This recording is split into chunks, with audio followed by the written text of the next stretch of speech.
स्वागत है हमारे YouTube channel study with Sunil में। आज के इस सेशन में हम आप लोगों के बीच में डिस्कस करेंगे ग्रेच्युटी के बारे में। ग्रेच्युटी कितना टैक्स फ्री होगा, कितना टैक्सेबल होगा, कैसे हम निकालेंगे कि ग्रेच्युटी कितना टैक्सेबल होगा और कितना टैक्स फ्री होगा। ग्रेच्युटी किस पर्सन के लिए टैक्सेबल होगा, किस पर्सन के लिए टैक्स फ्री होगा। ग्रेच्युटी किस ऑर्गेनाइजेशन के ऊपर अप्लाई होगा, किस टाइप के ऑर्गेनाइजेशन के ऊपर नहीं अप्लाई होगा। मीन्स ग्रेच्युटी एक्ट 1972 किस ऑर्गेनाइजेशन के ऊपर अप्लाई होगा, किस ऑर्गेनाइजेशन के ऊपर अप्लाई नहीं होगा। मैक्सिमम ग्रेच्युटी कितना एग्जम्प्ट हो सकता है, इन सभी टॉपिक के ऊपर आज हम इस सेशन में डिस्कस करेंगे आप लोगों के बीच में। तो सबसे पहले आपको ये बता दें कि जो ग्रेच्युटी है वो ग्रेच्युटी एम्प्लाई के पॉइंट ऑफ व्यू से, मतलब ग्रेच्युटी में अगर हम एम्प्लाई की बात करें तो एम्प्लाई को 3 कैटेगरी में बांटा गया है। कितनी कैटेगरी में? 3 कैटेगरी में। तो वो कौन सी कैटेगरी है पहले उसके बारे में देख लें। तो ग्रेच्युटी के अंतर्गत जो हमारे एम्प्लाई हैं वो 3 कैटेगरी में, एक तो होता है गवर्नमेंट एम्प्लाई, एक आपका कौन सा हो गया एम्प्लाई? गवर्नमेंट एम्प्लाई, और नेक्स्ट जो है वो है नॉन गवर्नमेंट एम्प्लाई। ये आपके हो गए। अब जब हम नॉन गवर्नमेंट एम्प्लाई की बात करेंगे तो उसकी भी 2 कैटेगरी बनती है। नॉन गवर्नमेंट एम्प्लाई में एक कैटेगरी वो है जो कवर है अंडर 1972, मतलब वो ऑर्गेनाइजेशन, नॉन गवर्नमेंट मतलब का कि कर्मचारी एक ऐसी संस्था में काम करता है जो संस्था सरकारी नहीं है। तो अगर कोई संस्था सरकारी नहीं है तो उस संस्था में ग्रेच्युटी अधिनियम लागू होगा या नहीं लागू होगा। मतलब जो भी नॉन गवर्नमेंट ऑर्गेनाइजेशन है उन ऑर्गेनाइजेशन में जरूरी नहीं कि सभी के ऊपर ग्रेच्युटी अधिनियम लागू हो। कुछ के ऊपर लागू होता है और कुछ के ऊपर नहीं लागू होता है। तो फिर नॉन गवर्नमेंट ऑर्गेनाइजेशन को हम 2 कैटेगरी में बांटेंगे। एक वो कैटेगरी जिस पे ग्रेच्युटी अधिनियम 1972 लागू होता है, दूसरा वो ऑर्गेनाइजेशन जिस पे ग्रेच्युटी अधिनियम 1972 लागू नहीं होता है। जिस ऑर्गेनाइजेशन पे ग्रेच्युटी अधिनियम 1972 लागू होता है उस ऑर्गेनाइजेशन का अगर एम्प्लाई ग्रेच्युटी पाता है तो टैक्स फ्री उसका कितना होगा, टैक्सेबल उसका कितना होगा, यह निकालने का तरीका अलग होता है। और जिस पे लागू नहीं होता है उस ऑर्गेनाइजेशन का अगर एम्प्लाई ग्रेच्युटी पाता है तो उसका कितना अमाउंट टैक्सेबल होगा और कितना टैक्स फ्री होगा, यह निकालने का तरीका अलग होता है। तो पहले हम बांट लेते हैं जो नॉन गवर्नमेंट ऑर्गेनाइजेशन है वो। तो पहला होगा जो ग्रेच्युटी अधिनियम में लागू हो, जिस पे ग्रेच्युटी अधिनियम 1972 लागू हो। एक तो हो गया जिस पे लागू हो, और दूसरा कौन सा होगा? जिस पर लागू ना हो, जिस पे लागू ना हो। वो ऑर्गेनाइजेशन जिस पे ग्रेच्युटी अधिनियम 1972 लागू होता हो, दूसरा वो अधिनियम जिस पे ग्रेच्युटी अधिनियम 1972 लागू नहीं होता हो। अब गवर्नमेंट एम्प्लॉय जो होते हैं उनको जो भी ग्रेच्युटी के रूप में पैसा मिलता है वो पूरी तरीके से टैक्स फ्री होता है। क्या होता है? टैक्स फ्री होता है। मतलब इनको मिलने वाले ग्रेच्युटी पे एक भी रुपया टैक्स नहीं दिया जाता है। ये पूरी तरीके से टैक्स फ्री ग्रेच्युटी होता है। कभी कभी एग्जाम में सेक्शन पूछ लेता है कि गवर्नमेंट एम्प्लॉय का ग्रेच्युटी टैक्स फ्री किस सेक्शन के अंतर्गत होता है। तो सेक्शन आप जानते रहिएगा, 10 सब सेक्शन 10 क्लॉज 1 के अंतर्गत गवर्नमेंट एम्प्लॉय की ग्रेच्युटी टैक्स फ्री होती है। मीन्स उस पर टैक्स नहीं लगता है। तो ये हो गया गवर्नमेंट एम्प्लॉय की बात। अब हमें जो बेसिकली सीखना है, जो क्वेश्चन मैक्सिमम एग्जाम में आपके बनते हैं वो नॉन गवर्नमेंट एम्प्लॉइयों की तरफ से बनते हैं। तो नॉन गवर्नमेंट एम्प्लॉय की तरफ से जब क्वेश्चन बनता है तो इसकी कैसे कैलकुलेशन करेंगे। तो सबसे पहले आपको हमने बताया कि नॉन गवर्नमेंट ऑर्गेनाइजेशन को दो कैटेगरी में बांटे। एक वो ऑर्गेनाइजेशन जिस पर ग्रेच्युटी अधिनियम 1972 लागू होता है, और दूसरा वो जिस पर ग्रेच्युटी अधिनियम 1972 लागू नहीं होता है। तो सबसे पहला क्वेश्चन यही बनता है कि भैया वो कौन सा संस्था होगी जिस पे ग्रेच्युटी अधिनियम लागू होगा। तो उसका सिर्फ और सिर्फ एक लाइन का आंसर है, और वो ये है कि अगर किसी ऑर्गेनाइजेशन में 12 महीने के बीच में, मीन्स 12 महीने के किसी भी दिन उस ऑर्गेनाइजेशन में 10 कर्मचारी काम करते हैं तो वह ऑर्गेनाइजेशन पे ग्रेच्युटी अधिनियम 1972 लागू हो जाएगा। कोई भी ऑर्गेनाइजेशन हो, उस ऑर्गेनाइजेशन में जिस दिन 10 कर्मचारी या 10 कर्मचारी से अधिक काम करेंगे या कर रहे थे तो उस ऑर्गेनाइजेशन में ग्रेच्युटी अधिनियम 1972 लागू हो जाएगा। मतलब वो ऑर्गेनाइजेशन ग्रेच्युटी अधिनियम 1972 के अंतर्गत आएगी। उस पर ग्रेच्युटी अधिनियम 1972 में लिखी हुई बातें लागू होने लगेंगी। लेकिन अगर कोई ऑर्गेनाइजेशन ऐसी है जिस ऑर्गेनाइजेशन में किसी भी दिन उसके कर्मचारी 10 से ज़्यादा नहीं हुए, 8 काम कर रहे थे, 9 कर रहे थे, 10 या 10 से अधिक नहीं हो रहे थे, तो उस ऑर्गेनाइजेशन के ऊपर ग्रेच्युटी अधिनियम 1972 लागू नहीं होता है। पहली चीज। दूसरी चीज, अगर ऑर्गेनाइजेशन में एक बार 10 कर्मचारी काम कर लें, उसके बाद कर्मचारियों की संख्या घट के 4-5 हो जाए तो भी ग्रेच्युटी अधिनियम 1972 उस संस्था पे लागू रहेगा। ऐसा नहीं है कि जैसे ही संख्या कर्मचारियों की कम होगी तो ग्रेच्युटी अधिनियम 1972 हट जाएगा, ऐसा नहीं है। जिस भी संस्था में एक भी दिन कर्मचारियों की संख्या 10 या 10 से अधिक होगा उस संस्था पर ग्रेच्युटी अधिनियम 1972 लागू हो जाएगा। एक बार लागू हो जाएगा तो वो हमेशा लागू ही रहेगा। क्लियर? चलिए, अब अगर कोई ऑर्गेनाइजेशन ऐसी है जिस पर ग्रेच्युटी अधिनियम 1972 लागू है और उस ऑर्गेनाइजेशन का एम्प्लॉई ग्रेच्युटी पाता है तो उसका कितना अमाउंट टैक्स फ्री होगा, इसी को हम देखते हैं। तो निकालने के लिए सबसे पहला पॉइंट होगा कि उसकी 15 डेज की सैलरी लिया जाएगा। कितने दिन की? 15 डेज सैलरी ली जाएगी। 15 डेज ऑफ सैलरी लिया जाएगा और उस 15 डेज ऑफ सैलरी में मल्टीप्लाई कर देंगे कंप्लीटेड सर्विस। कंप्लीटेड सर्विस से मल्टीप्लाई कर देंगे, जो अमाउंट आएगा उसको रख देंगे। ठीक है। अब ये 15 डेज की सैलरी कौन सी होगी? तो भैया जिस दिन वो रिटायर हो रहा है या जिस दिन उसकी डेथ हो रही है, जो भी डेट हो, उस डेट के जस्ट पीछे वाले महीने पे चले जाइएगा, या कह लीजिए कि जो सैलरी उस टाइम उसकी थी उसी सैलरी का 15 दिन की सैलरी निकालेंगे, उसी सैलरी की 15 दिन। तो सैलरी लेंगे, डेयरनेस अलावेंस लेंगे और क्या लेंगे? और क्या लेंगे? कमीशन लेंगे। 3 पॉइंट को लिया जाता है। डेयरनेस अलावेंस तब लेंगे जब पार्ट ऑफ सैलरी होगा, कमीशन तब लेंगे जब फिक्स परसेंटेज ऑन टर्नओवर होगा। ठीक है। इन तीनों को जोड़ करके ये 15 डेज की सैलरी निकालने के लिए बता रहा हूँ। 15 डेज की सैलरी निकालने के लिए जिस मंथ में वो रिटायर हुआ या जिस मंथ में उसकी डेथ हुई उस मंथ की सैलरी जो भी होगी वो सैलरी प्लस उसका जो भी डियरनेस अलावेंस होगा वो प्लस जितना भी फिक्स परसेंटेज कमीशन रहा होगा उसका ऑन टर्नओवर पे, उसको जोड़ करके उसे डिवाइड कर दीजिएगा 26 डेज से। कितने से? 26 डेज से।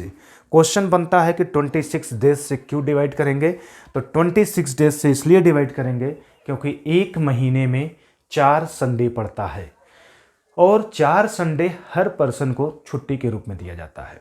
तो कुल मिला के एक महीने में वो एम्प्लॉय सिर्फ 26 दिन ही काम करता है। तो जो भी उसको सैलरी एक महीने की दी जाती है वो 30 दिन की नहीं बल्कि 26 दिन की दी जाती है। इसलिए हम 26 से जब डिवाइड कर देंगे तो हमें एक दिन की सैलरी मालूम हो जाएगी और उसमें 15 से कर देंगे मल्टीप्लाई, 15 से कर देंगे मल्टीप्लाई, तो आपका यहाँ वाला अमाउंट निकल के आ जाएगा। कौन सा अमाउंट यहाँ रखना है वो आपको मालूम हो जाएगा, उस अमाउंट को रख दीजिएगा। फिर कंप्लीटेड सर्विस क्या है? तो कंप्लीटेड सर्विस का मतलब होता है भैया कितना साल वो काम करके रिटायर हो रहा है या कितने साल व कितने महीना कितने दिन काम करने के बाद उसकी डेथ हो गई। क्योंकि रिटायरमेंट जब होगा तो रिटायरमेंट बेसिकली साल के अंत में ही देते हैं या साल के शुरुआत में देते हैं, बीच में नहीं देते हैं। फिर भी कोई हो जाए तो अलग की बात है। मान लीजिए कोई व्यक्ति था जो 20 साल 7 महीना काम करने के बाद रिटायर हो गया या उसी समय उसकी डेथ हो गई, तो फिर कंप्लीटेड सर्विस कितना था? 20 साल प्लस कितना महीना? 7 महीना। दिन कितना? 2 दिन, 4 दिन, 5 दिन भी हो सकता है, जो भी रहा हो। अगर वो 20 साल 7 माह और 10 दिन काम करने के बाद रिटायर होता है तो दिन को तो हमेशा हटा देंगे, दिन से कोई मतलब नहीं है। बस ध्यान रखना है इसको, कितने साल और कितने महीना काम किया। तो 20 साल काम किया है तो कंप्लीटेड सर्विस तो 20 साल हो गया, उसके साथ साथ वो 7 महीना और काम किया। जब कभी भी कोई कर्मचारी महीने में भी काम करने के बाद रिटायर हो तो महीने पे ध्यान देना है कि वो महीना 6 माह से ज़्यादा है या कम। अगर 6 माह से ज़्यादा हो रहा है तो उसको हटा करके आगे +1 कर देना है। अगर 6 से कम हो रहा है, जैसे 5 हो, तो फिर उसको हटा करके आगे 0 जोड़ देना है, मतलब कुछ भी नहीं जोड़ना है। तो अगर यहाँ पर कर्मचारी 20 साल 7 महीना काम करके रिटायर हो गया तो फिर उसका कंप्लीटेड सर्विस 20 साल ना मानते हुए कितना मान लिया जाएगा? 21 साल। तो आप यहाँ पर 21 वही रख देंगे। तो इस 15 दिन की सैलरी में 21 से मल्टीप्लाई करने के बाद जो अमाउंट आएगा वो यहाँ रख देंगे। यही सीखना भी है, यही ही आपको सीखना भी है। क्लियर है ना? क्या रख देना है कंप्लीटेड सर्विस में? तो जितने साल काम किया, जैसे 20 साल काम किया, 7 महीना भी किया, 10 दिन भी किया, हमने कहा दिन को तुरंत हटा दीजिए, दिन से कोई मतलब नहीं है, तो ये दिन को काट दिया गया। अब बचा माह और साल। 20 साल तो पूरा कंप्लीट किया है तो 20 साल तो लेंगे कंप्लीटेड सर्विस, उसके साथ साथ उसने 7 महीना और काम किया था। तो जब वो 6 या 6 महीना से ज़्यादा काम कर दे तो काट करके माह को आगे 1 साल बढ़ा लेते हैं। अगर 6 महीने से कम काम करके वो रिटायर होता है तो फिर आगे कोई भी साल नहीं बढ़ाते हैं और महीने को भी इग्नोर कर देते हैं। तो इस तरीके से उसकी 21 साल कंप्लीटेड सर्विस आ जाएगी। बाकी 15 दिन की सैलरी कैसे निकालते हैं वो आपको बता दिए। जिस महीने में वो रिटायर हुआ होगा उस महीने की जो सैलरी है प्लस जितना उसका डीए बना होगा प्लस जितना उसका कमीशन, उसको 26 दिन से डिवाइड करके 15 से गुणा कर दीजिए तो यहाँ वाला अमाउंट आ जाएगा। उसी अमाउंट में ये 21 से मल्टीप्लाई कर दीजिए, यहाँ का अमाउंट निकल आएगा। आई होप इतना आप अच्छे से समझ गए होंगे। ये था पहला पॉइंट। दूसरा क्या आपको रखना है? तो यहां रखना है मैक्सिमम अमाउंट। तो मैक्सिमम अमाउंट कितना वो डिडक्शन के रूप में पा सकता है? तो 20 लाख रुपए, मैक्सिमम 20 लाख रुपए। ठीक है। और तीसरा पॉइंट है उसका एक्चुअल ग्रेच्युटी रिसीव्ड। एक्चुअल में ग्रेच्युटी कितना उसको रिसीव्ड हुआ वो रख लेना है। इसके बाद इन्हीं तीनों को कर देना है compare. Whichever is less will be exempt. इन तीनों में जो भी कम होगा वही एग्जम्प्ट हो जाएगा, है कि नहीं? इन तीनों में जो भी कम होगा वही एग्जम्प्ट हो जाएगा, मतलब वही उसका टैक्स फ्री होगा। क्लियर? तो वो संस्था जिस पे ग्रेच्युटी अधिनियम 1972 लागू होता है, उस संस्था का कर्मचारी अगर ग्रेच्युटी पाता है तो उसका कितना अमाउंट टैक्स फ्री होगा वो इसी तरीके से आप कर लीजिएगा। इन तीनों में जो अमाउंट सबसे कम हो वही उसका टैक्स फ्री हो जाएगा। ठीक है? तो आप टैक्स फ्री निकाल लेंगे। इसको लिख लीजिए। फिर ये बताते हैं कि वो संस्था जिस पे लागू ना हो उसके कर्मचारियों का कैसे निकालेंगे टैक्स फ्री अमाउंट, इसको हम नोट कर लेंगे। ठीक, इसके बाद हमारा कौन सा पॉइंट होगा, वो संस्था जिस पर लागू नहीं होता है, जिस पर लागू नहीं होता है तो उसमें क्या परिवर्तन आएगा। अच्छा, एक पॉइंट और यहां देख लीजिए, ये 15 दिन की जगह पे कभी कभी 7 दिन की भी सैलरी ली जाती है। तो 7 दिन वाली सैलरी कब लिया जाएगा, जब संस्था सीजनल बेसिस पे काम करती हो। जैसे फल का कोई संस्था काम करती हो तो फल सीजन सीजन ही आते हैं, स्वेटर का बिजनेस सीजन सीजन आता है। तो सीजनल बेसिस का अगर कोई व्यवसाय है तो वहाँ पे 15 दिन की जगह 7 दिन का सैलरी लिया जाएगा। ठीक है, ये हो गया आपका। अब हम बात कर लें वो संस्था जिस पे लागू ना हो ग्रेच्युटी अधिनियम 1972, तो वहाँ पे क्या करते हैं। तो उसके केस में इसको आप लिख लीजिए, फटाक से लिख लीजिए, तो इसी पे ही हम मिटा के आपको वो भी समझाएंगे, है ना। चलिए, दूसरा पॉइंट और तीसरा पॉइंट एज इट इज ही रहेगा, सिर्फ परिवर्तन आएगा तो पहले पॉइंट पे। तो पहले पॉइंट में क्या होगा उसी को समझा दें।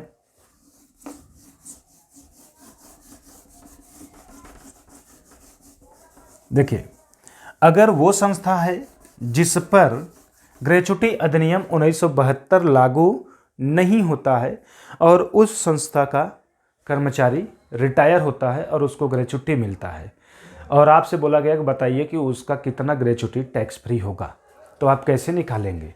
तो ये 2 पॉइंट तो एज इट इज रखेंगे। पहले पॉइंट में बस क्या करना है, यहाँ लेना है average salary, average salary into completed service. तो ध्यान दीजिए, पहले वाले की ही तरह लग रहा है सर्विस, कंप्लीटेड सर्विस पहले में भी लिखे थे, इसमें भी लिखे हैं।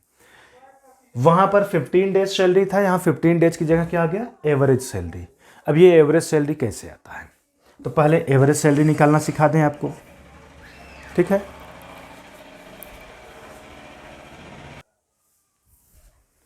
तो एवरेज सैलरी कैसे आता है, तो एवरेज सैलरी यहाँ पे लेने के लिए आपको जिस डेट पर भी वो रिटायर हुआ है या जिस डेट पर उसकी डेथ हुई है उसी डेट से जस्ट पीछे के जो 10 महीने हैं, कितने महीने 10 मंथ्स की जो भी उसकी सैलरी है उस सैलरी को, डीए को और कमीशन को जोड़ देना है और डिवाइड कर देना है 10 मंथ से, 10 मंथ से डिवाइड कर देना है, तो एवरेज आ जाएगा। जो भी एवरेज सैलरी आएगी वही यहाँ लाके रख देना है। क्लियर, जिस डेट को कर्मचारी रिटायर हुआ है या जिस डेट को कर्मचारी की डेथ हुई है उस डेट से जस्ट पीछे के 10 महीने की सैलरी, डीए और कमीशन को जोड़ के 10 से डिवाइड कर देना, तो एवरेज आ जाएगा। वही एवरेज सैलरी यहाँ लाके रख देना है। उसके बाद मल्टीप्लाई करना है कंप्लीटेड सर्विस से। अब यहाँ कंप्लीटेड सर्विस कैसे लेंगे, तो जैसे 20 साल काम किया, 7 माह काम किया और प्लस 10 दिन काम किया, तो इस केस में यहाँ कंप्लीटेड सर्विस कितना रखेंगे, तो आपके मन में चल रहा होगा 21 साल, जो कि अभी जस्ट समझाए थे। बट यहाँ पर 21 साल नहीं लेना है, यहाँ पे केवल कितना लेना है 20 साल। कितने साल लेने हैं 20 साल लेने हैं। क्यों, तो उसका रीजन ये होगा, जिस संस्था पे ग्रेच्युटी अधिनियम 1972 लागू नहीं होता है उस संस्था का कर्मचारी जब रिटायर होता है या कर्मचारी की डेथ होती है तो उसका कंप्लीटेड सर्विस निकालते समय जितने दिन और जितने माह काम किया रहता है उन दोनों को हटा दिया जाता है, उससे कोई मतलब ही नहीं होता है। फाइनली जितना उसका कंप्लीटेड सर्विस ईयर में होती है वही ले आ जाता है। तो यहाँ पे उसने 20 साल काम किया था, 7 महीना का भी काम किया था, 10 दिन भी काम किया था, तो माह और दिन को हटा देना है। तो माह और दिन को अगर आप हटा देंगे तो बचेगा सिर्फ और सिर्फ आपके पास 20 साल। तो वही 20 साल यहाँ लाके रख देना है। तो एवरेज सैलरी में 20 साल से मल्टीप्लाई कर देंगे, जो अमाउंट आएगा उसको यहाँ रख देंगे। फिर मैक्सिमम अमाउंट 20 लाख रहेगा और एक्चुअल ग्रेच्युटी रिसीव्ड जो भी रहेगा उसको रख लेंगे। फिर तीनों को कंपेयर कर लेंगे, उन तीनों में जो भी कम होगा उन तीनों में जो भी कम होगा वही आपका टैक्स फ्री ग्रेच्युटी हो जाएगा। जैसे मान लीजिए इसको करने के बाद 18 लाख रुपए आया, मैक्सिमम 20 लाख तो रहेगा ही रहेगा, और एक्चुअल में उसको ग्रेच्युटी 25 लाख रुपए मिला। तो अब यहाँ पे अगर हम बात करें कि कितना अमाउंट उसका टैक्स फ्री होगा, तो आंसर होगा कि भैया पहले पॉइंट में 18 लाख आ रहा है, दूसरे में मैक्सिमम 20 लाख रहता ही है, तीसरे में 25 लाख है। तो इन तीनों में कम कौन है? 18 लाख रुपया। तो टैक्स फ्री ग्रेच्युटी कितनी हो जाएगी? तो टैक्स फ्री ग्रेच्युटी हो जाएगा 18 लाख। मतलब वो जो 25 लाख रुपया पाया था, वो एक कर्मचारी रिटायर होने पे ग्रेच्युटी के रूप में जो 25 लाख रुपया पाया है, उसका 25 लाख पे टैक्स नहीं लगेगा। तो फिर लगेगा कितना? तो 25 लाख रुपया उसने पाया था, तो 25 लाख पे जब गवर्नमेंट टैक्स मांगेगी तो बताएगा कि भैया देखो इस तरीके से निकाला गया और मेरा टैक्स फ्री अमाउंट कितना आया? 18 लाख। तो हम 18 लाख पे आपको टैक्स नहीं देंगे। तो देंगे कितने पे? तो आंसर निकल के आएगा 7 लाख रुपए पे। कितने पे दिया जाएगा? 7 लाख। तो ये टैक्सेबल होगा, टैक्सेबल ग्रेच्युटी। क्लियर? तो आपसे एग्जाम में 2 क्वेश्चन पूछ सकता है। क्वेश्चन दे देगा और पूछ सकता है कि उसका टैक्सेबल अमाउंट कितना होगा। तो जब टैक्सेबल पूछेगा तो पहले तो टैक्स फ्री आपको ये करके निकालना ही पड़ेगा, फिर उसी टैक्स फ्री को एक्चुअल अमाउंट रिसीव्ड से टैक्स फ्री को माइनस कर देना है, तो टैक्सेबल अमाउंट आ जाएगा। और जब सिर्फ आपसे टैक्स फ्री अमाउंट पूछे तो इन तीनों की लिस्ट में जो भी अमाउंट आए उसे कंपेयर करके देख लेंगे, जो कम होगा वही आपका टैक्स फ्री अमाउंट हो जाएगा, मीन्स एग्जेम्प्टेड अमाउंट हो जाएगा। ये बात क्लियर हो गया आप लोग का कि कोई भी मन में कन्फ्यूजन या डाउट बना हुआ है? कहीं पर भी कन्फ्यूजन हो, डिस्क्रिप्शन में मेरा नंबर दिया गया है, बेशक आप उस पर कॉल करके अपने डाउट को क्लियर कर सकते हैं। एग्ज़ाम के पॉइंट ऑफ व्यू से ग्रेच्युटी और पेंशन काफ़ी इंपॉर्टेंट है। एग्ज़ाम में क्वेश्चन यहाँ से ज़रूर बनते हैं। आप जब भी एग्ज़ाम देते हैं या जब भी एग्ज़ाम देंगे या भविष्य में कोई देने का भी प्लान कर रहा है या जो पास्ट में दे चुका है, आप देखे होंगे पेंशन या ग्रेच्युटी से 100% क्वेश्चन एग्ज़ाम में पुटअप किया जाता है। तो ये ग्रेच्युटी का कॉन्सेप्ट अभी आपको बताया जा रहा है, पेंशन भी आपको समझाया जाएगा। पहले ग्रेच्युटी में कोई डाउट हो तो पूछ लीजिए, नहीं है तो चलिए एक और कॉन्सेप्ट है उसे भी समझा दें। जो मैक्सिमम अमाउंट 20 लाख रुपए की लिमिट है ना, ये तो रहेगा। कभी कभी क्या होता है, एक कर्मचारी किसी संस्था से रिटायर होता है, जो भी ग्रेच्युटी का अमाउंट पाता है उसमें से वो टैक्स फ्री वाला ऐसे ही निकाल लेता है। उसके बाद में वो दूसरी संस्था भी ज्वाइन कर लेता है, और जब दूसरी संस्था को ज्वाइन करता है तो उस दूसरी संस्था से जब रिटायर होता है तो दूसरी संस्था से भी ग्रेच्युटी उसको मिलता है। तो उस केस में एक थोड़ा सा डिस्प्यूट क्रिएट होता है कि क्या मैक्सिमम 20 लाख की लिमिट दोनों बार उसकी बनी रहेगी?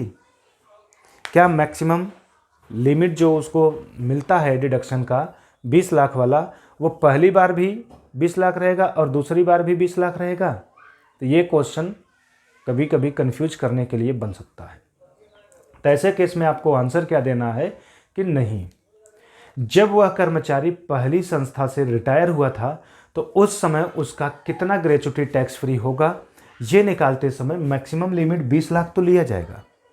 लेकिन वही कर्मचारी जब दूसरी संस्था से रिटायर होगा तो दूसरी संस्था से रिटायर होने के टाइम पे उसकी ग्रेच्युटी कितना टैक्स फ्री होगा, ये निकालते समय मैक्सिमम लिमिट 20 लाख न रख करके उस वहाँ पर क्या रखेंगे, तो मैक्सिमम में से माइनस कर देंगे जितना वो क्या कर चुका है, छूट ले चुका है। जितनी छूट पहली वाली संस्था से रिटायर होने पे ले चुका है वो छूट यहाँ से माइनस कर लेना है। जैसे हमने बताया था, ये अभी एक एग्जांपल लेके बताया था ना कि 18 लाख रुपए उसका टैक्स फ्री हुआ था, तो 18 लाख रुपए का वो लाभ ले चुके हैं। ज़्यादा से ज़्यादा कितना रुपया ले सकते हैं? 20 लाख। मैक्सिमम कितना ले सकते हैं? 20 लाख। वो पहली संस्था से जब रिटायर हुए थे तो कितना लाभ ले चुके? 18 लाख। अभी दूसरी संस्था से जब रिटायर हो रहे हैं तो उस टाइम पूछा जा रहा है कि बताइए उनका कितना टैक्स फ्री ग्रेच्युटी बनेगा। तो उस टाइम मैक्सिमम लिमिट यहाँ रखते समय 20 लाख में से वो जितना छूट ले चुका है 18 लाख, उसको माइनस कर देंगे तो बचेगा सिर्फ कितना? 2 लाख।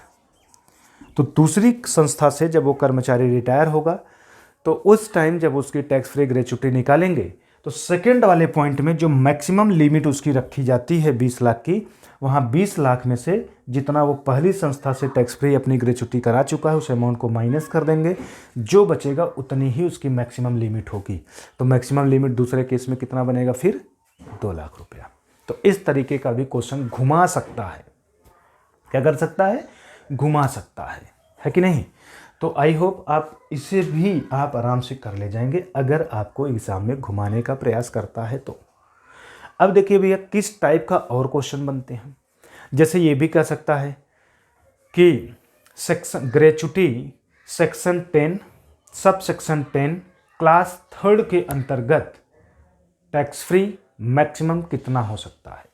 तो ध्यान दीजिएगा, ये 3rd में आता है, ये 2nd में आता है, ये 1st में आता है। जैसे यहाँ पे मैंने लिखा ना 10 सब सेक्शन 10 क्लॉज 1st, वैसे ही 10 सब सेक्शन 10 क्लॉज 2nd, यहाँ 10 सब सेक्शन 10 क्लास 3rd। इन दोनों के केस में 20 लाख मैक्सिमम डिडक्शन दिया जाता है। क्वेश्चन बहुत बन सकते हैं। सीजनल बेसिस संस्था में जब ग्रेच्युटी टैक्स फ्री निकाला जाता है तो कितने दिन की सैलरी ली जाती है? ऑप्शन में 15 days, 7 days, 30 days, all of this या नन ऑफ दिस जो भी होगा। तो सीजनल बेसिस पे 7 दिन, अदरवाइज में 15 दिन। और वो संस्था जिस पे ग्रेच्युटी अधिनियम नहीं लागू होता है उसमें एवरेज सैलरी लिया जाता है लास्ट 10 मंथ की सैलरी का, है ना। जिन संस्थाओं पे ग्रेच्युटी अधिनियम 1972 लागू होता है उसमें मैक्सिमम एक दिन में कितने कर्मचारी काम करने चाहिए, ये भी प्रश्न बन सकता है। तो आंसर होगा कम से कम 10 कर्मचारी एक दिन में अगर काम करते हैं तो उस संस्था पे ग्रेच्युटी अधिनियम 1972 लागू हो जाएगा। तो ऐसे ही बहुत सारे क्वेश्चन आपके ग्रेच्युटी से संबंधित बन सकते हैं। अभी हम ग्रेच्युटी से संबंधित कुछ क्वेश्चन की प्रैक्टिस भी आपको करा के दिखाते हैं, है ना।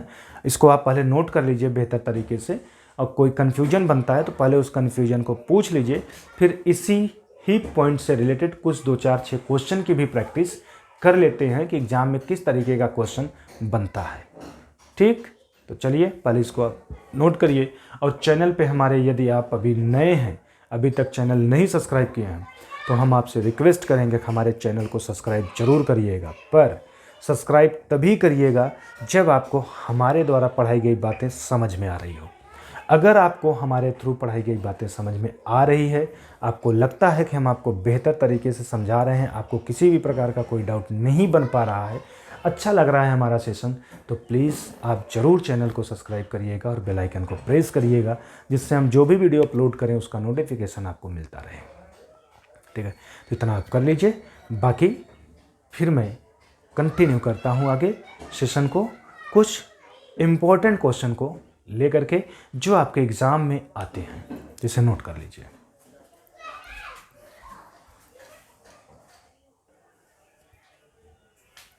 हमारा जो क्वेश्चन है वो यह है कि जो मिस्टर एक्स रिटायर हुआ है वो जो भी ग्रेच्युटी पा रहा है उसका कितना अमाउंट टैक्सेबल होगा।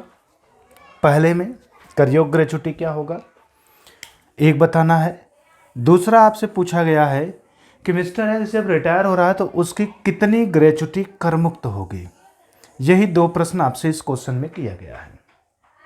ठीक है, तो सबसे पहले हम क्वेश्चन को रीड करते हैं। क्या क्वेश्चन पूछा, बोला है मिस्टर एक्स एक संस्था से रिटायर होते हैं जो कि ग्रेच्युटी अधिनियम 1972 के अंतर्गत नहीं आता है। मतलब मिस्टर एक्स जिस संस्था से रिटायर हो रहे हैं वो संस्था ग्रेच्युटी एक्ट 1972 के अंतर्गत नहीं आता है। अब फिर कह रहा है कि मिस्टर एक्स का मासिक वेतन जो है वो 30,000 रुपये है। जब वो रिटायर हुआ है तो उस टाइम उसका मासिक वेतन कितना था? 30,000। महंगाई भत्ता 10,000 था। अब वह 32 वर्ष 8 माह 22 दिन का कार्य करके रिटायर हुआ। अब आपसे ये पूछा गया, तो सबसे पहले आपको ये कॉन्सेप्ट मालूम होना चाहिए कि जब कोई कर्मचारी रिटायर होता है तो जिस संस्था से वो रिटायर होता है उस संस्था को पहले तो ये देखना है कि क्या वो ग्रेच्युटी अधिनियम 1972 के अंतर्गत आता है कि नहीं। आता है तो जो 3 लिस्ट आपको बताई गई थी वो अलग है, और नहीं आता है तो कुछ अलग है ना। वो लिस्ट आपको मालूम होना चाहिए। तो लिस्ट क्या है? तो पहले पॉइंट में आपको बताया गया है एवरेज सैलरी ऑफ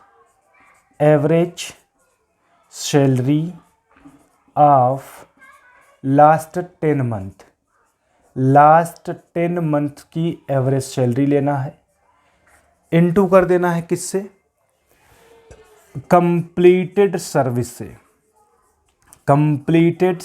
से जितना साल वो सर्विस कंप्लीट किया उससे मल्टीप्लाई कर देना है, जो अमाउंट आएगा यहाँ रख देना है। ठीक है। दूसरे पॉइंट में आपको बताया गया था कि मैक्सिमम अमाउंट की जो लिमिट होगा वो 20 लाख होगा। और तीसरा क्या बताया गया है? Actual gratuity received. एक्चुअल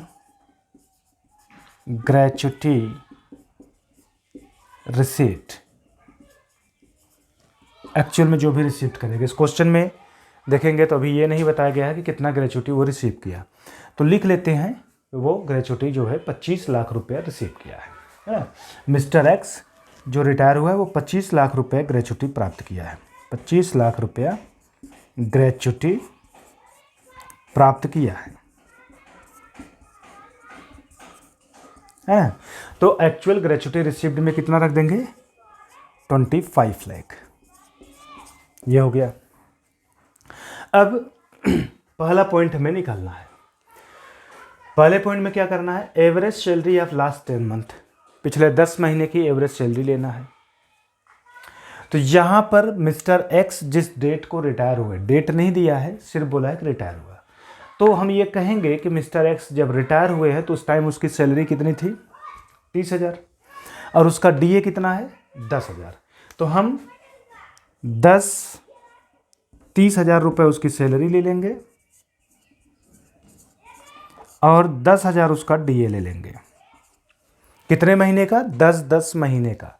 तो बार बार 10 जोड़ने से बेहतर है 10 से हम मल्टीप्लाई कर दें और 10 मंथ से डिवाइड कर दें, है कि नहीं? 10 मंथ से डिवाइड कर दें। तो ये 30,000 प्लस 10,000 40,000, 40 का 10 में मल्टीप्लाई करेंगे 4 लाख, 4 को फिर 10 से डिवाइड करेंगे तो आ जाएगा कितना? 40,000। तो ये 40,000 निकल के आ जाएगा। इनटू कंप्लीटेड सर्विस लेना है। तो यहाँ पर मिस्टर एक्स जो संस्था से रिटायर हुआ है वह कितने साल कितने महीना सर्विस करके रिटायर हुआ? तो 32 वर्ष 8 माह 22 दिन। 32 वर्ष 8 माह और 22 दिन काम करके रिटायर हुआ है। आपको हमने बताया था अभी कि जो संस्था ग्रेच्युटी अधिनियम 1972 के अंतर्गत नहीं कंसीडर होती है, उस संस्था के कर्मचारी का जब कंप्लीटेड सर्विस निकालते हैं तो माह और दिन पे बिल्कुल ध्यान नहीं देते हैं, वो कितना माह और कितना दिन काम किया है उसको हटा देते हैं। सीधा सीधा वो कितने साल कंप्लीट किया है वो ध्यान में रखते हैं। तो वो सीधा सीधा कितने साल काम किया? 32 वर्ष। तो यही 32 वर्ष इसका कंप्लीटेड सर्विस हो जाएगा। इस 32 से जब मल्टीप्लाई कर देंगे तो अमाउंट यहाँ निकल के कितना आ जाएगा? 0 0 0 फिर एक 0, 4 3 12, 12,80,000 रुपया आ जाएगा, है कि नहीं?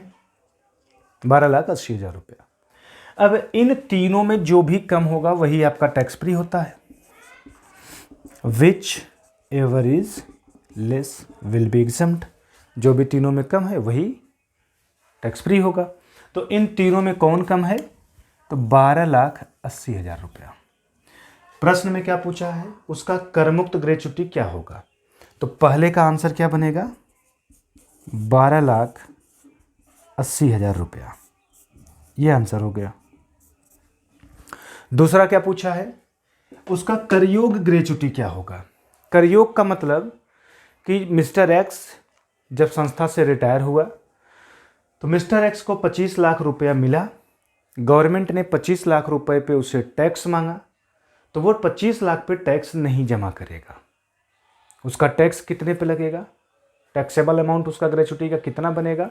तो उस केस में टैक्सेबल अमाउंट निकालते समय जो भी अमाउंट रिसीव है, अमाउंट जो भी रिसीव हुआ माइनस करेंगे टैक्स फ्री। तो अमाउंट रिसीव हुआ है कितना? 25 लाख रुपया। इस 25 लाख में से टैक्स फ्री अमाउंट कितना आया था? 12,80,000 रुपये। उसको माइनस कर देना है, तो बचेगा कितना? जब उसको आप माइनस कर लेंगे तो कितना बचेगा? तो 25 लाख से सोचिए 12,80,000 माइनस करेंगे तो आपका बचेगा केवल कितना? 12,20,000 रुपये। कितना? 12,20,000 रुपये। तो ये आपका आंसर हो जाएगा 12,20,000 रुपये। मतलब मिस्टर एक्स की जो ग्रेच्युटी 25 लाख मिली थी उस पर टैक्स न लग करके बल्कि 12,20,000 रुपये पे टैक्स लगेगा। क्लियर? तो ये आपका आंसर हो गया। इसको आप नोट कर लीजिए। ऑप्शन जो आपको एग्जाम में मिलेगा वो ऐसे ही 4 ऑप्शन बना देगा, मतलब 4 ABCD करके चारों में अलग अलग अमाउंट शो कर देगा, जिसमें एक अमाउंट ये दिखता रहेगा। अगर पहला वाला क्वेश्चन पूछेगा तो ये अमाउंट दिखेगा और दूसरा वाला क्वेश्चन पूछेगा तो ये अमाउंट दिखेगा ऑप्शन में। तो अगर आपको आता है तो बेशक आप इस तरीके से निकाल ले जाएंगे, है ना। कोई प्रॉब्लम है तो आप कॉल करके अपने उस डाउट को क्लियर कर सकते हैं। हमारी तरफ से कोई भी प्रेशर आपके ऊपर नहीं है कि आप कंफ्यूज हों और हमें कॉल ना करें। बेशक आप कॉल करके अपने डाउट को क्लियर कर सकते हैं। ठीक है, नोट करिए। और भी क्वेश्चन है और भी अच्छे अच्छे पॉइंट हैं, उसको भी समझाते हैं। पहले इसको नोट कर लीजिए। ठीक,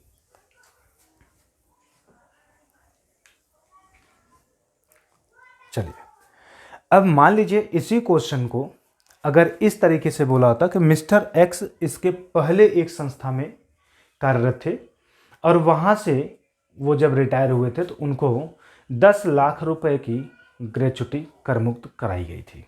उनकी करमुक्त ग्रेच्युटी पहले से कितनी हो चुकी है? 10 लाख। अगर पहले से 10 लाख होता, पहले से अगर 10 लाख रुपया उनका करमुक्त होता तो फिर यहाँ पे कितना रुपया करमुक्त बनता? उस केस में ध्यान दीजिएगा। उस केस में आपको ध्यान रखना है, अगर वो पहले से ही 10 लाख रुपए की छूट ले चुके हैं, मतलब मिस्टर एक्स इस संस्था से रिटायर होने से पहले किसी और संस्था में कार्य करते थे और उस संस्था से जब रिटायर हुए तो वो 10 लाख रुपए की छूट पा चुके थे। अब इस संस्था से रिटायर होने के बाद ये सारी इन्फॉर्मेशन है एज इट इज़ और पूछ रहा है टैक्स फ्री कितना होगा। तो कुछ नहीं करना है, ये जैसे कि ये है ये ऐसे ही रहेगा, ये भी जैसे कि है ऐसे ही रहेगा, बस बदलिए जाएगा। बदलिए क्या जाएगा कि मैक्सिमम लिमिट जो 20 लाख की उसको मिलती है वो उसकी पूरी लाइफ की है ग्रेच्युटी की। उस 20 लाख में से वो 10 लाख पहले छूट ले चुका है तो उस 10 लाख को कर देंगे माइनस। तो सिर्फ कितना यहाँ पर उसकी मैक्सिमम लिमिट बन पाएगी? 10 लाख। तो उस केस में इन तीनों में जो भी कम होगा वही, तो फिर आपका ये वाला ना कम हो करके ये कम हो जाएगा। तब आपका टैक्स फ्री अमाउंट 12,80,000 रुपया ना होकर के कितना हो जाएगा? 10 लाख, है कि नहीं। और टैक्सेबल अमाउंट कितना हो जाएगा? तो 25 में से 10 ही माइनस होगा तो 15 लाख रुपया टैक्सेबल हो जाएगा। इस तरीके से आपका आंसर चेंज हो जाएगा अगर क्वेश्चन में कुछ ऐसा बोलता है तो। ठीक है, सब कुछ देखिए वही था, थोड़ा सा चेंज किए हैं कि मिस्टर एक्स जिस संस्था से रिटायर हुए हैं उसके पहले ही वो किसी और संस्था से भी एक बार रिटायर हो चुके हैं और जब उस संस्था से रिटायर हुए थे तो उनको ग्रेच्युटी की छूट 10 लाख रुपए तक की मिल चुकी है। तो यहाँ मैक्सिमम लिमिट 20 ही लाख है, तो 20 लाख में से 10 लाख वो ऑलरेडी ले चुके हैं, तो दूसरी संस्था से जब वो रिटायर होंगे तो फिर से 20 लाख की छूट नहीं पाएंगे, तब फिर 10 लाख में से जितनी छूट 20 लाख में से जितनी छूट पा चुके हैं वो माइनस कर देंगे, तो 20 लाख में से 10 लाख माइनस कर दिए, तो बची सिर्फ उनकी लिमिट कितनी, 10 लाख। तो जब ये 10 लाख रखेंगे तो इन तीनों में कंपेयर करने पे ये कम नहीं होगा, अब ये कम हो जाएगा, तो tax free amount 10 lakh consider किया जाएगा, 12,80,000 हट जाएगा। और टैक्सेबल पूछेगा तो 25 लाख दूसरी संस्था से टोटल पा रहे हैं, और टैक्स फ्री बन रहा है कितना, 10 लाख, तो 25 से 10 लाख माइनस कर देंगे तो टैक्सेबल कितना बन जाएगा, 15 लाख रुपया। समझ में आ गया? तो नोट कर लीजिए, इसी तरीके का ग्रेचुटी से रिलेटेड क्वेश्चन एग्जाम में बनता है। अगर आपको भी कोई भी ग्रेचुटी से रिलेटेड क्वेश्चन परेशान करता है तो बेशक आप हमारे पास उसका फोटो भेज करके उस क्वेश्चन के डाउट को क्लियर कर सकते हैं। यदि आप हमारे चैनल पर नए हैं, हमारे साथ आप ऑनलाइन या ऑफलाइन मोड जैसे भी ज्वाइन करके क्लास को करना चाहते हैं, डिस्क्रिप्शन में दिए हुए नंबर पे आप कॉल करके ऑनलाइन ऑफलाइन बैच ज्वाइन कर सकते हैं। ठीक है, तो आप लोग चैनल पे नए हैं, जब वीडियो अच्छा लगा है, हमारे कंटेंट आपको समझ में आए हैं, तो प्लीज़ चैनल को सब्सक्राइब जरूर कर लीजिए और साथ ही साथ बेल आइकन को प्रेस कर लीजिएगा। वीडियो को लाइक करना बिल्कुल ना भूलिएगा। मिलते हैं नेक्स्ट सेशन में आप लोगों के बीच में ऐसे ही कुछ यूनिक कॉन्सेप्ट ले करके। तब तक लेते हैं आप सभी लोगों से विदा। धन्यवाद।